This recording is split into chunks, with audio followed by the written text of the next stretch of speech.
Luto tayo ngayon ng pagkain natin ngayon kasi tinanggal na po natin yung nagluluto ng pagkain natin. Ramano siya, Jo? Ramano gamas. Jo! Jo ahe! Opi! Ubap na Jo to karo? Iwan Bejan. Guys, so nagbabasa ako ng comments ngayon and tuwang-tuwa ako sa mga nagiging response nyo. Sayang din yung bahay na yan. Maghanap na lang kayo na pwedeng investment or business opportunity. Yan o guys, kala nyo ang dami kong binabasa mga comments sa inyo. Talagang nakasuporta kayo saying thank you so much po.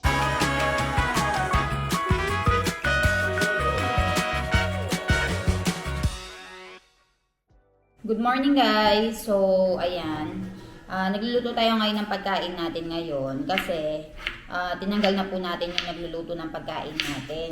Kasi naman guys, sinasabi ko sa inyo na ilang araw na kami nagkakaroon ng problema sa kanya, diba? Kasi, nung una wala kaming problema sa kanya kasi, ayun nga, maaga siyang dumadating sa bahay, nakakain kami ng maayos, nakakain kami on time. And, ayun nga, okay siya. Pero, nung merong nagtanong sa amin kung pwede bang hiramin yung nagluluto sa bahay namin. Kung pwede daw ba pumunta din siya dun sa isang bahay para magluto ng pagkain doon. Kaya kami syempre, hindi naman namin pwedeng sabihin na wag ka pumunta doon, sa amin ka lang, ganyan. So, binigyan namin siya ng permiso. Sabi namin sa kanya, sige, wala namang problema sa amin yun. Basta, unahin mo lang na magluto dito sa bahay namin. Kasi, meron nga kaming anak na pinapakain, which is si Ivan. So, ang nangyari guys, edi nagluluto na siya doon sa kabilang bahay. Medyo mabagal kasi siyang kumilos guys. Kumpara sa amin dalawa ni Mommy na 1 oras lang tapos na kaming magluto. So, ayun, nagluluto na siya doon sa kabila. And, hinuhuli niya kami. So, alas 11:30 na siya nabalik dito sa bahay namin. And alas 11:30, tapos 1:00 siya natatapos na magluto. E di ang ending yung anak ko, hindi nakakain on time. Tapos, kailangan pa namin siyang dalhin sa ibang bahay para manghingi ng pagkain dun sa mga pinsan ni Mommy dito. So, ayun, sabi namin, sabihin mo na lang sa amin kapag tapos ka na. Kasi sabi nila, 2 buwan lang daw siya doon sa kabilang bahay magluluto. So, sabi namin, pagtapos mo ng 2 buwan doon sa kabilang bahay, tsaka ka magpunta dito kasi nasasacrifice yung pagkain ng anak ko. Hindi pwedeng ganyan. So, sabi namin, punta ka na lang next time. So, for the meantime guys, kami muna ni Mommy ang magluluto ng pagkain. Naghahanap kami ng ibang magluluto hanggang wala siya. Or, kung ayaw na niya bumalik dito and gusto na niya doon kasi may sabi-sabi na ikikip nga daw siya for forever. O sige, dun ka na lang. So, naghahanap kami ng ibang magluluto ng pagkain namin. So, ayan guys, nakasalang na dito yung milk namin. Nagluluto na ako ng rice dito, tsaka ng dal dito. Ayan, tapos maggagawa tayo ng chai kasi ang mga workers dito. Good morning, Mommy! Good morning. So, naligo na si Mommy, doing diwa right now. And dito guys, ayan, dumating na yung mga workers natin. Nag-umpisa na silang maglinis-linis and magpinto-pintura. Ayan. Ayan yung state dito. Balitaan ko kayo later guys sa mga haganapan dito. Good morning! Good morning. Balitaan ko kayo sa mga haganapan dito guys. Pero for now, magluluto muna ako ng pagkain. Sonal Masi already adigya. Sonal Masi, kemcho. Ave su kam siya aje? गर्मा सो आज છે ને અમારા ઘેર કાળી સાફ કરવાના છે. અમારા મમ્મી ખેજો ને હું રૂમ ચેન્જ છે. મારા મમ્મી ને લીધું આ રૂમ તમારો લોકોની બદલવાની છે, હવે પાછળ લાવવાની છે. Guys, so tapos na kaming magluto ng pagkain namin dito sa bahay. So 10:30 pa lang, okay na, ready na lahat. Wala na kaming ibang gagawin. And ngayon din kasi guys, yung worker namin, which is si Amit Boy, ay na-hospital yung anak niya. So, dahil na-hospital yung anak niya, kaya ang ending ay ginawa namin siya ng pagkain para dalhin sa hospital. Bapre, kilunatak. O, bapre, kilunatak siya. Very good, Ivan. O, bapre. Guys, jodoh ko na mara chokro damacie. Na walker cię, na badugari cię, pana pinjran gaman ramman cię, jo? Rammanu gamash. Jo, jo आहे. ओपे उबापरे जो तो करो. इवन बेजा अंदर बेजा बेजा अंदर छा. बेजा बेजा. जो. जो उबापरे. बिहारी दान अंदर Ini one है. चलो. Chut chut. Brum brum. हमें brum brum करिए. Brum brum. Brum brum. उबापरे.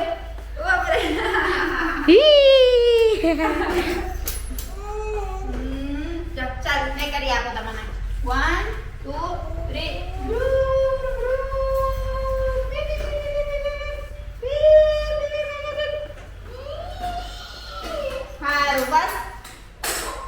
Guys, so alas 10:30 pa lang tapos na itong pagkain namin. And ito yung niluto namin ni Mama. Meron tayo ditong rotlo, meron tayo ditong bakri. So isang rotlo yung kinakain ni Mami everyday.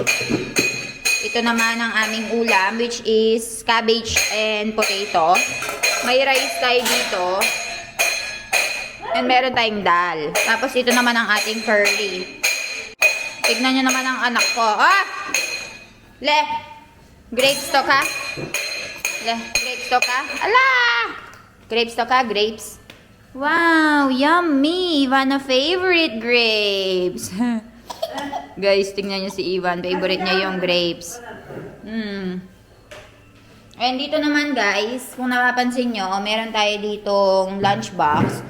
So, stainless din yung lunchbox nila. Kasi guys, yung worker namin na si Amit Bay, na hospital yung anak niya. So, we are preparing lunch for them also. 4 na katao sila. So, ito naman yung kay Sonal Masi. Since maghapon nga si Sonal Masi dito sa bahay namin, sabi namin, kami na yung gagawa ng pagkain mo kasi baka malate ka, ganyan. So, kami na lang yung magluluto para isahan na lang din. And dito, undergoing yung construction natin, I mean yung pag-paint nila ng mga pintuan. Nandito naman ang baby Ivan ko, oh. Ayan. Yo, tignan nyo guys, ang kulit-kulit. Dito si Sonal Masi. Sonal Masi, ave po tomaro ano na pachi? Badu kam pachi? Bapore, okay. So, afternoon daw siya magpo-photo or magmamapping. Dito guys, tingnan nyo naman ang state ng bahay namin kasi yung mga worker ay going inside, outside, inside, outside. So, walang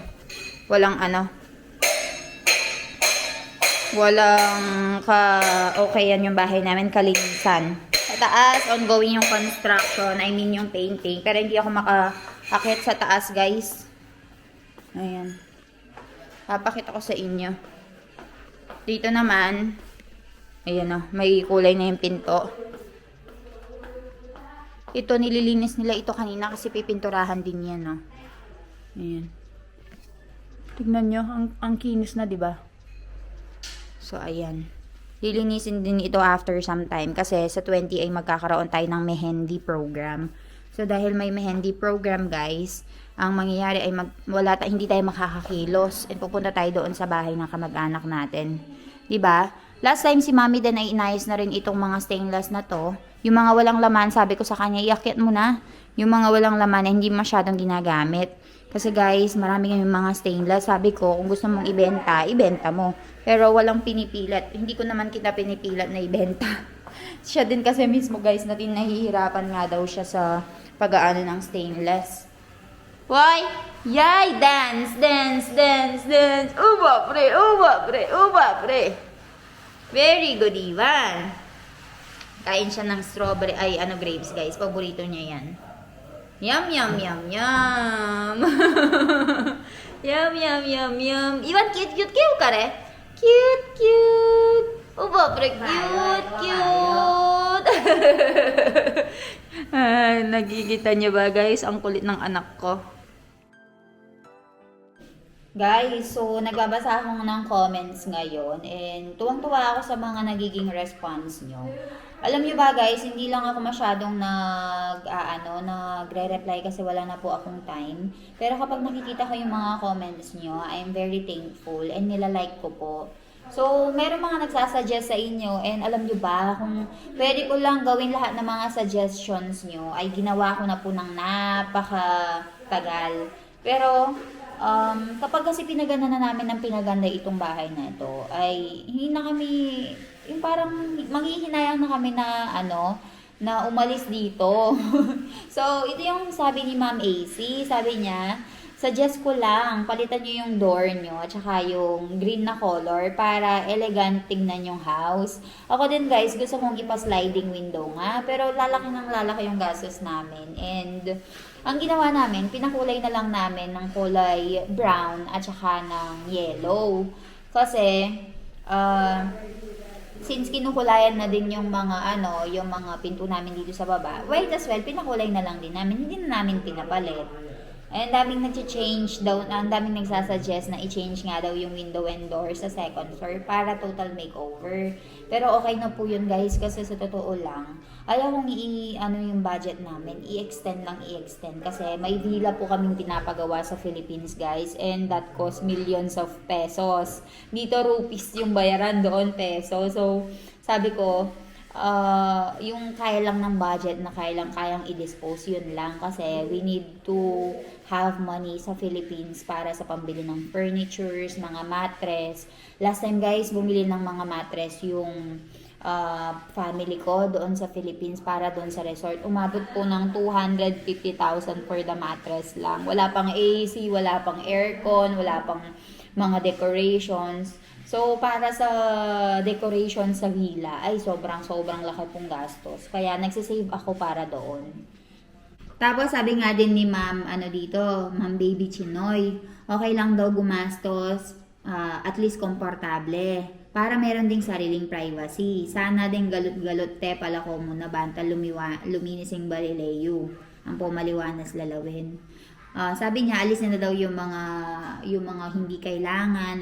Actually guys, medyo maraming nanghihinayang doon sa binenta naming mga, yung mga parang bronze and copper, kasi hinayang sila na antique na nga daw. Actually guys, hindi ako yung nagsuggest na ibenta yon. Yung talagang gusto magbenta nun ay yung binan ko, kasi every year nililinis niya. And huwag kayong mag-alala dahil marami pa po dito sa bahay namin. Kaya hindi man din nanghihinayang yung binan ko na ibenta yon, kasi nag-consume lang ng space dito sa bahay namin. And from the time na binili nila, ay ang dami na ding naging tubo. So sabi nila hindi na worth it para sa atin na i-keep to, ibenta na lang natin. And meron pa namang iba doon sa may sa may third floor, marami pa doon, kaya wag manghihinayang. So ayun, binenta namin and binili namin ng tiles para doon sa may banyo. Yan o guys, kala nyo ang dami kong binabasa mga comment sa inyo. Talagang nakasuporta kayo, saying thank you so much po. And I have Hia over here. Hia! So si Hia yung gumagawa ng Videshi vibes natin. Si Hia helping me sa Videshi vibes kasi I don't have time already para sa Videshi vibes. Making thumbnail, Hia. So Hia is making thumbnail right now. So ayan. Ako naman dito ina-answer ko yung mga questions nyo. Mommy ka? Kawa? Aprasa mo sa baroan wetle? So ayan guys, kakain na daw kami kasi ay mag-help kami kay Fagomasi sa paggawa ng samosa. That's why I'm also finishing my vlog for today. Sayang din yung bahay na yan. Maghanap na lang kayo na pwedeng investment or business opportunity. Basta komportable kayo sa bahay ng in-laws nyo. You can enjoy their life traveling. Life is short. Pwede daw sila mag-visit ng Australia or Philippines. They can have a place in Philippines when they visit and rent it when they're back to India. Win-win situation. Actually guys, habang nakikita namin na yung bahay namin dito ay lumiliwanag na and gumaganda na, we are slowly thinking not to sirain. Tama nga yung kasabihan. Kapag gumanda na yung bahay, ay mahihirapan ka ng i-let go and sasabihin mo na okay pa naman yung bahay, okay pa naman yan ng 10-15 years. Yun yung kinakabahala ko talaga last time nung mag-umpisa kaming magpa-renovate na baka pag napaganda na ng bongga, hindi na kami magpa-renovate or hindi na kami magpagawa ng bago. What do you think, Ivan? What do you think? Nabigar ba na kechale? Niyaya niya ako na maglaro-laro dito. Chale, Ivan. Apraramiyan. Chale. Chale, apraramiyan. Sit down. જો sit down. Very good. તમે ખાઈ લો. મેં ખરેખર પેલું માંગો છે તગારા ને એવું હા. કબાટ ખાલી કરવાનું જ જાણે કોને મેં? ઓય ફિશ તો જો એની આઈસ કઈ છે અરે એના લિપ્સ તો અરે યાર યુ પાછું કરું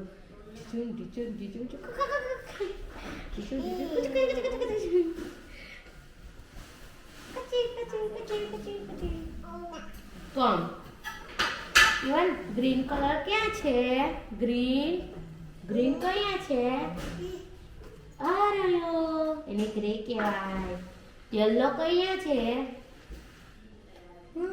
ઓરેન્જ અલા આને કહેવાય રેડ આને કહેવાય blue black grey pink purple દીદી કયા છે આમાં દીદી વેરી ગુડ સન કઈ છે સન એ તો મૂન કહેવાય આ રહ્યું sun star can you say star star star even star star બોલ સ્ટાર સ્ટાર દીદી કઈ છે અરે ભૈયા દીદી Can you say Didi? પૂછે બોય ભૈયા નહીં આવડતું નહીં આવડતું એટલું દીદી જ આવડે છે સારું જો even A for A B C D E E F F પછી કેટ કયા છે કેટ વેરી ગુડ કબૂતર કઈ છે Very good. પગ સીધો કરી આપ. Very good, Ivan. Rabbit. કઈ છે Very good. Snail. કઈ છે Very good. Fish કે છે fish. Very good. Goat મેં. કાવ કઈ છે Horse. કાવ કેવું કરે ઇવન કાવ કેવું કરે Horse કે છે હોર્સ horse. કેવું કરે Horse કેવું કેવું કરે? કરે આર્યો હોર્સ આવ્યું ઇવન બધાને બતાય મેં તો છે ને ટાઈગર વાળા